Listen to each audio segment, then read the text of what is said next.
जिनेन्द्र वंदितु सर्वसिद्धे ध्रुवममल मनोवमं गदिं पत्ते वोच्छामि समय पाहुड मिणमो सुध केवली भणिदम। पंच परमेष्ठी भगवान की जय हो। कर्तृकर्म महाधिकार पिछली कक्षा से हमने प्रारंभ किया। आचार्य भगवान कुंद कुंद स्वामी महाराज इस अध्याय में कर्ता और कर्म के बारे में विशेष रूप से समझा रहे हैं। पिछली ज्ञानशाला की कक्षा में हमने पढ़ा, जब यह जीव कर्ता और कर्म दोनों में भेद नहीं करता, तात्पर्य जब यह जीव राग द्वेष करता है, क्रोधादि कषाय करता है तो कर्मों का बंध करता है, तब तक यह जीव अज्ञानी बना रहता है। इसलिए हमें ज्ञानी बनना है तो हमें दोनों में भेद समझना होगा, और इसी बात को बतलाने के लिए आचार्य महाराज अगली गाथा आज पढ़ा रहे हैं। गाथा क्रमांक 76 निकाल लीजिए सभी अपनी अपनी जिनवाणी में। गाथा क्रमांक 76। जय्या इमेण जीवेण अपनो आसवाण यतहेव फिर से अपनो आसवाण यतहेव नादम हो दिविशेषम तरम तु तैयाण बंधो से। बोलिए, जय्या इमेण जीवेण अपनो आसवाण यतहेव नादम हो दिविशेषंतरम तु तैयाण बंधो से। फिर से बोलिए, इमेण जीवेण अपनो आसवाण यतहेव नादम हो दिविशेषं तरम तु तैयाण बंधो से। आइए इस गाथा का अर्थ समझते हैं। जय्या इमेण जीवेण, जय्या जब अर्थात जिस समय, इमेण जीवेण इस जीव के द्वारा, यह जीव अपनो आसवाण यतहेव, अपनो अर्थात आत्मा का, आसवाण यह और आश्रमों का, तहेव तथा, जब यह जीव आत्मा का और आश्रमों का णादम होदी ज्ञाता होता है अर्थात जान लेता है। जब यह जीव आश्रव को जान लेता है, जब यह जीव आत्मा को जान लेता है, कैसा? विशेषंतरम, विशेष अंतरम, विशेष भिन्न भिन्न प्रकार से, लक्षण और भेद की अपेक्षा से। आत्मा का लक्षण अलग है, आश्रव का लक्षण अलग है। आत्मा इस प्रकार के भेद वाली है, आश्रव का इस प्रकार का भेद है। आश्रव इन निमित्तों से होता है। इन सब निमित्तों को जब यह जीव जान लेता है तो तैया, तब उस समय न बंधो, कर्म बंध नहीं होता, से उसके किसके? जीव के। उस समय उस जीव के कर्म बंध नहीं होता। क्या कहना चाह रहे हैं आचार्य भगवान? वो ये कह रहे हैं, जो हमने पिछली गाथा में समझा था कि यह जीव अज्ञानी बना रहता है, राग द्वेष आदि भावों को करता है, इस कारण से आश्रव में और आत्मा में भेद नहीं जान पाता। आचार्य भगवान कह रहे हैं, जब वह इन दोनों के प्रति भेद जान लेता है, दोनों में उसने भेद विज्ञान कर लिया, दोनों का अंतर समझ लिया कि यदि मैं राग द्वेष आदि करूंगा, काम क्रोध आदि करूंगा तो कर्मों का आश्रव होगा, जबकि ये तो मेरी आत्मा का स्वभाव ही नहीं है। इस प्रकार जब वो जान लेता है तब उस जीव के कर्मों का बंध नहीं होता, तब वह जीव नवीन कर्मों का बंध नहीं करता। फिर से देखें गाथा का एक एक शब्द का अर्थ।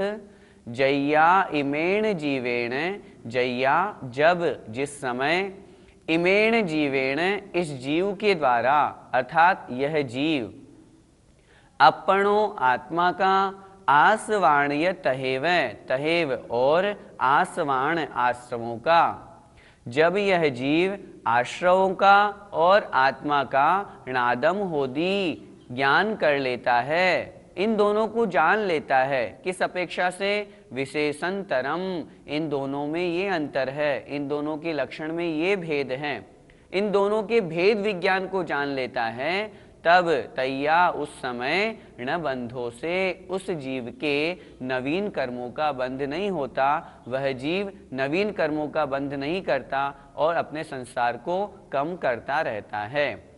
इस गाथा में आचार्य भगवान ज्ञानी की चर्चा कर रहे हैं। ज्ञानी कौन? जो दोनों के भेद को समझ करके और उन दोनों से दूर हो जाए, राग द्वेष काम क्रोधादि भावों से दूर हो जाएगा, तो उसके नूतन नए कर्मों का बंध नहीं होगा।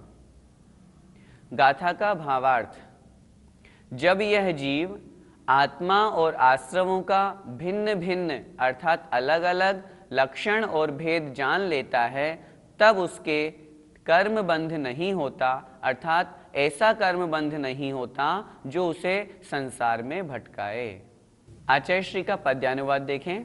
रागात्म में निहित अंतर जान पाता, ज्ञानी वही मुनि जिनागम में कहाता, पाता न आश्रव नहीं विधि बंध नाता, होता समाधि रत है पर को बुलाता। ऐसा ज्ञानी जीव कर्मों के बंध से कैसे छूटता है? कर्मों का बंध उसके क्यों नहीं होता? उसका कारण आचार्य भगवान यहाँ अगली गाथा में बता रहे हैं, देखें। णादूणयासवाणम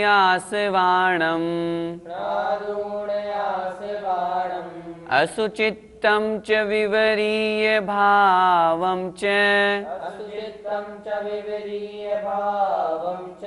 दुःखस्य कारणं तिय, तदोनियत्तिं कुणदि जीवो। बोलिए।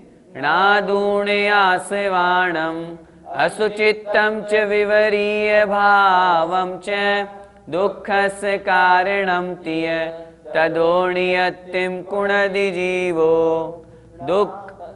णादूणयासवाणम असुचित्तं च विवरीय भावं च, दुःखस्य कारणं तिय, तदोनियत्तिं कुणदि जीवो। गाथा का अर्थ देखें। णादूण आसवाणम, णादूण अर्थात जानकर, समझकर, आसवाणम आश्रवों को, आश्रवों को जानकर। कैसा जानकर? असुचित्तम, ये अशुचि हैं, अशुद्ध हैं, च और विवरीय भावम च, और विपरीत भाव रूप हैं, च अर्थात और। आश्रवों को जानकर, बात किसकी चल रही है? यहाँ बात चल रही है कौन सा जीव कर्मों के बंध से छूटता है, कर्मों का बंध नहीं करता है। जो आश्रवों को ऐसा जानता है, पहला विशेषण दिया असुचित्तम, जो अशुद्ध हैं, अशुचि हैं। विवरीय भावम, विपरीत भाव हैं, विपरीत स्वभाव रूप हैं, आत्मा के स्वभाव से विपरीत लक्षण वाले हैं। दुःखस्य कारणम, दुख के कारण हैं। ये आश्रव क्या है? दुख के कारण हैं, संसार में भटकाने वाले हैं। तिय, इसलिए। तदो नियतिम, तदो उनसे, उनसे किनसे? उन आश्रवों से। नियतिम, निवृत्ति को। कुणदी, करता है, जीवो अर्थात जीव। तब यह जीव उन कर्मों से, उन आश्रवों से निवृत्ति करता है। निवृत्ति करता है तात्पर्य उन कर्मों को छोड़ता है, उन कर्मों का बंध नहीं करता है।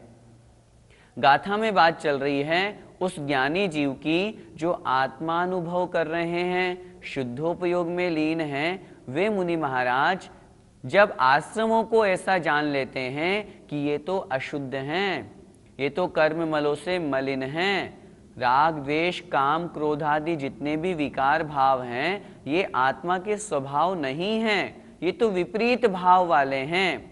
और सबसे मुख्य कारण ये तो दुख के कारण हैं। काम, क्रोध, राग, द्वेष, मद, लोभ, मोह, जितने भी विकारी भाव है ये सब दुख के कारण हैं।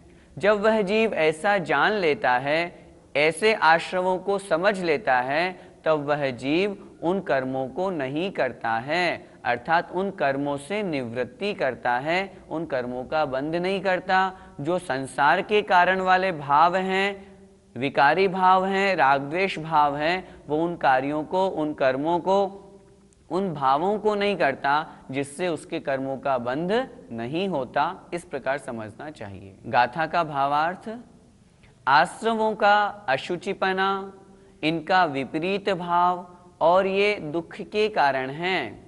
यह जानकर जीव इनसे निवृत्ति करता है। 3 बातें यहाँ बताई। पहला, उनका अशुचिपना, अर्थात वे जीव को शुद्ध स्वभाव प्राप्त कराने में बाधक हैं। जब तक ये राग द्वेष विकारी भाव जीव में लगे रहेंगे तब तक यह अशुद्ध बना रहेगा। दूसरा, ये तो आत्मा के विपरीत स्वभाव है। काम, क्रोध, गुस्सा करना, लोभ करना, राग द्वेष करना, ये आत्मा का स्वभाव थोड़ी न है, इसलिए उनका विपरीत स्वभाव। और तीसरा, ये दुख के कारण हैं, संसार में भटकाने के ये मूल कारण हैं। जब वो इनको जान लेता है तो फिर जान करके जीव इनसे निवृत्ति करता है, इनसे दूर होता है। भैया जी, कौन सा जीव इनसे निवृत्ति करता है? रत्नत्रय को धारण करने वाले, सम्यक दर्शन, सम्यक ज्ञान, सम्यक चारित्र, जो 3 रत्न कहे गए हैं, उन रत्नत्रय को धारण करने वाले जो मुनि महाराज हैं, जब वो आत्मानुभव करते हैं, जब समाधि में रत होते हैं, समाधि में लीन होते हैं, उस समय उन ज्ञानी जीव की यहाँ पर चर्चा है। ज्ञानी जीव से तात्पर्य सिर्फ सम्यक ज्ञानी नहीं लगाना। यहाँ पर अध्यात्म ग्रंथ हम पढ़ रहे हैं, शुद्धोपयोग की मुख्यता है, निश्चय का कथन है। इसलिए यहाँ पर ज्ञानी से तात्पर्य है जिन्होंने इन सबको जान करके आत्म स्वरूप को प्राप्त कर लिया है। ऐसे ज्ञानी जीव जो राग द्वेष विकारी भावों से दूर हैं, जिन्हें संसार से कोई लेना देना नहीं, जो सिर्फ अपनी आत्मा में लीन हैं, ऐसे भी ज्ञानी जीव इनसे निवृत्ति करते हैं। इनसे निवृत्ति से तात्पर्य कर्मों से निवृत्ति। और क्या जान करके करते हैं? 3 भाव जान करके। 3 बातें यहाँ पर आचार्यों ने कही।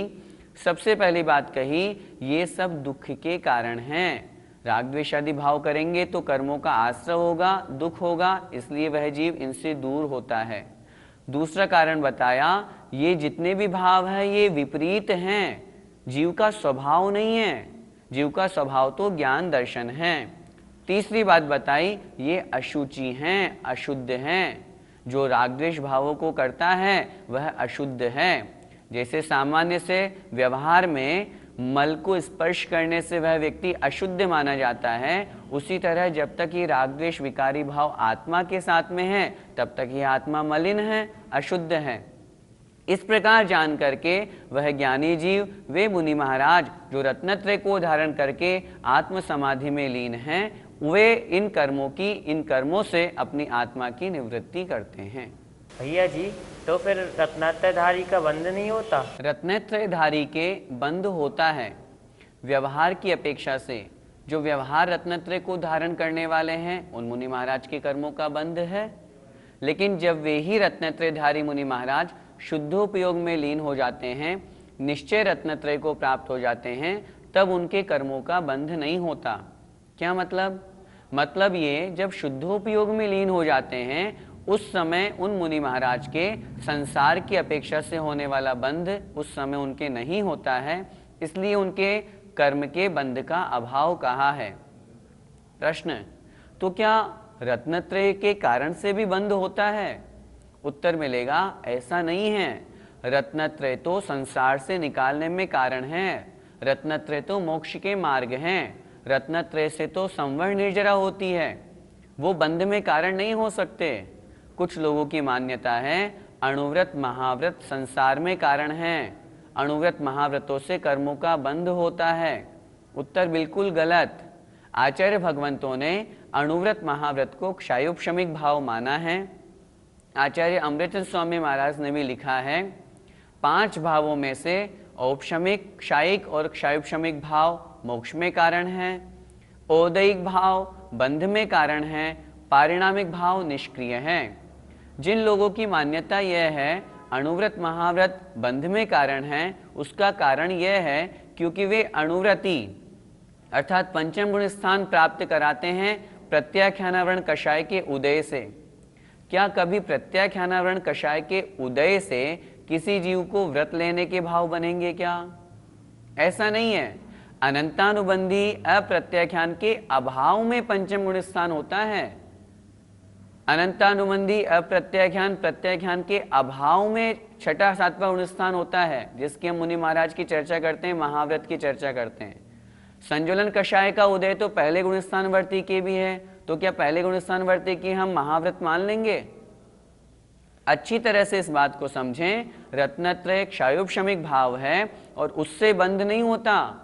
रत्नत्रय में जो कमी रह जाती है, जो आत्मभाव लीनता से जो छूटना रह जाता है, जो बहिरंग क्रिया हो जाती है, वहां उस निमित्त से कर्मों का बंध कहा गया है।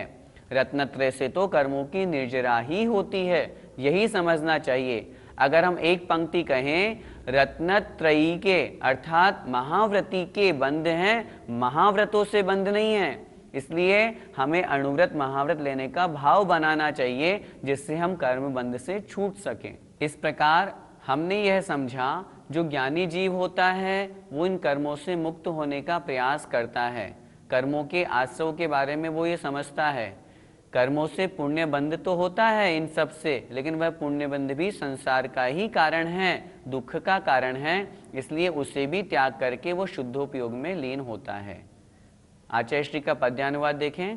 दुखो अनात्ममय कार्मिक आश्रवों को एकांत से अशुचियों दुख कारणों को अत्यंत हेय लख के तजता विरागी ज्ञानी वही मुनि अतः तज राग रागी। जय जिनेन्द्र।